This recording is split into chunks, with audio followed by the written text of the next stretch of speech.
Hello everyone, welcome to Talanta chemistry class. আজকের ক্লাসে আমরা দেখব 11-এর অ্যাটমিক স্ট্রাকচার যে চ্যাপ্টারটা রয়েছে তার একটা খুব ইম্পর্ট্যান্ট পার্ট, মানে অ্যাটমের একটা সাব অ্যাটমিক পার্টিকেল, তার ডিসকাভারি কীভাবে হয়েছিল, ডিসকাভারি অফ নিউট্রনস। তো এই নিউট্রনের যে আবিষ্কার সেটা করেছিলেন জেমস চ্যাডউইক ইন 1932। উনি কি এক্সপেরিমেন্ট করেছিলেন না, Chadwick bombard a thin sheet of beryllium, এটা একটা বেরিলিয়ামের পাতলা শিট আছে, উইথ আলফা পার্টিকেল দিয়ে হিট করিয়েছিলেন। আলফা পার্টিকেল কি না, আলফা পার্টিকেল হচ্ছে He2+ আয়ন, এটা দিয়ে হিট করান। তো করে and neutral particle having mass slightly greater than that of proton were emitted. উনি যেটা পান, প্রোটন পেয়েছিলেন এবং সেটার মাস ছিল নিউট্রনের থেকে সামান্য বেশি।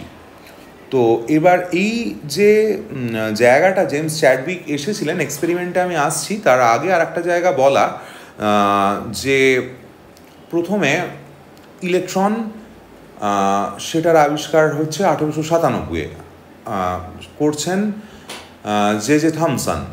তারপর 1910 সেটা ইলেকট্রনের চার্জ ক্যালকুলেশন হচ্ছে, ইলেকট্রনের মাস ক্যালকুলেশন হচ্ছে, করছেন আর.এ. মিলিকান। এবার যখন 1919 সাল, এই সময় তার মানে ইলেকট্রন, মানে প্রথমে যে একটা অ্যাটম ইলেকট্রিক্যালি নিউট্রাল হয়, তার মানে তার মধ্যে পজিটিভলি চার্জও পার্টিকেল থাকবে, নেগেটিভলি চার্জও পার্টিকেল থাকবে। যে নেগেটিভলি চার্জ পার্টিকেল আছে তার চার্জ কত, সেই সংক্রান্ত আইডিয়া 1910 সালের মধ্যে চলে আসছে ইলেকট্রন। এবার তার যে কাউন্টার, যে সাব অ্যাটমিক পার্টিকেল, যে পজিটিভলি চার্জ পার্টিকেল, সেটা কি, সেটা যদিও পাওয়া গিয়েছিল অ্যাকচুয়ালি 1897 বা তার একটু আগেই সিআরটি এক্সপেরিমেন্টের সময়, কিন্তু এটা মানে হিস্টোরিক্যালি যেটা পেপার ফরম্যাটে এসেছে সেটা হচ্ছে 1919 সাল।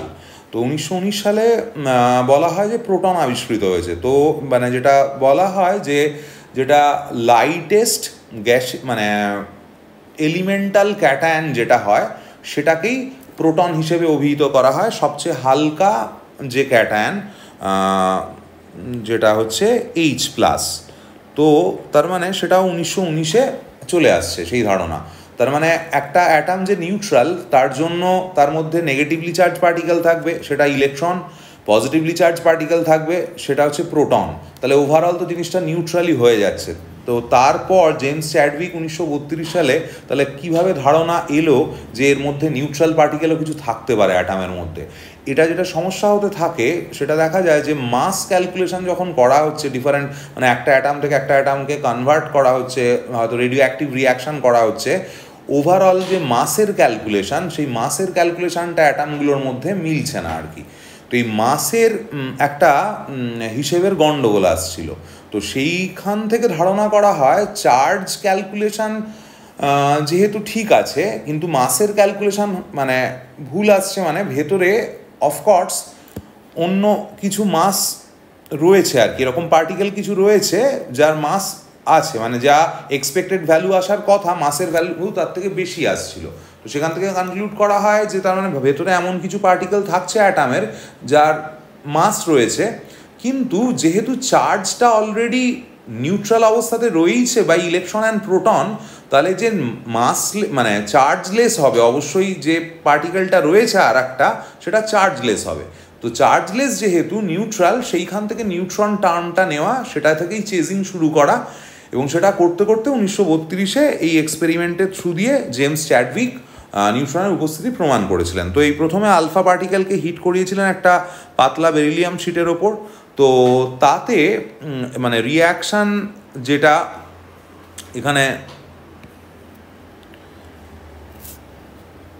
9B4 প্লাস 2He4, এটা গিভস 12C6 প্লাস 0N1। এইটাই হয়ে যাচ্ছে নিউট্রন। এদিকেও টোটাল ভ্যালুটা যে অ্যাটমিক নাম্বার পারমাণবিক ক্রমাঙ্ক 4 + 2 6, এখানেও 6 + 0 6, আর এটাও মাস নাম্বার 9 + 4 13, এখানেও 12 + 1 13। তো এই রিয়াকশানটা হয়। তো এইখানে এই বেরিলিয়াম শিট থেকে উনি বলেন যে নিউট্রন পার্টিকেল বেরোচ্ছে। এইখানে ছিল একটা paraffin wax. Paraffin wax is substance which is proton rich, যেখানে অনেক প্রোটন থাকে আর কি, H+। এইবার মানে ফ্রি প্রোটন থাকছে। এই নিউট্রন এবার এর ব্যাক সাইডে ডিটেক্টর আর ছিল। তো এই ডিটেক্টরটা ডিটেক্ট করে যে এই যখন এই নিউট্রনগুলো এসে হিট করছে, তখন এই প্যারাফিন ওয়াক্স থেকে কিন্তু নিউট্রনগুলো আর বেরোচ্ছে না। ওটা হিট করছে বটে, কিন্তু ওটা আর ওদিকে মুভ করছে না, বেরিয়ে যাচ্ছে কিন্তু প্রোটন। ডিটেক্টেড হচ্ছে প্রোটন। তো এই যে প্রোটন এদিক থেকে বেরোচ্ছে, সেইখান থেকে উনি কনক্লুড করেছিলেন, স্যার জেমস চ্যাডউইক, যে নিউট্রনটা স্লাইটলি হেভিয়ার দ্যান প্রোটন।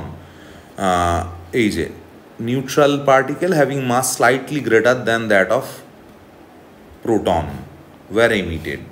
তো যদি স্লাইটলি প্রোটনের থেকে এর মাস বেশি না হতো, তাহলে তো হিট করলে বার করতে পারতো না।